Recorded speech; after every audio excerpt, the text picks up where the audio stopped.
Et puis avant de poursuivre, Samuel Eto'o, l'international camerounais, a été reçu ce matin au palais de Kosiam par le couple présidentiel.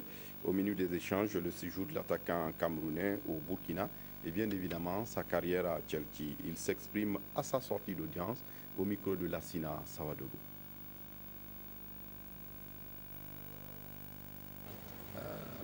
J'ai aussi voulu prendre de ses nouvelles et voilà. Et voilà, on sait que le président du Faso est un passionné de football. Il vous suit tous les week-ends à la Premier League.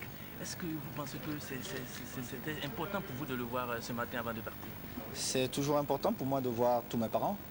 C'est important, mais j'ai été agréablement surpris parce qu'ils connaissaient vraiment mon parcours par cœur. Ils connaissaient ce que j'avais fait dans le football, où je suis allé jouer.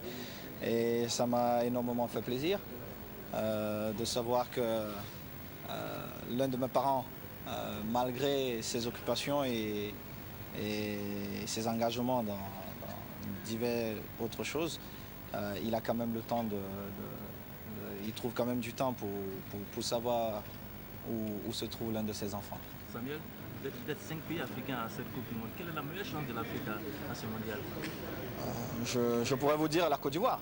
Je pourrais vous dire la Côte d'Ivoire qui a un très très bon groupe, mais moi je ne suis jamais conforme avec ce qu'il y a et je me dis toutes les nations qualifiées à cette Coupe du Monde ont des possibilités d'aller très très loin et c'est ce que je souhaite parallèlement, qu'elles aillent le plus loin possible et pourquoi pas rêver qu'une nation africaine pour une fois gagne aussi la Coupe du Monde.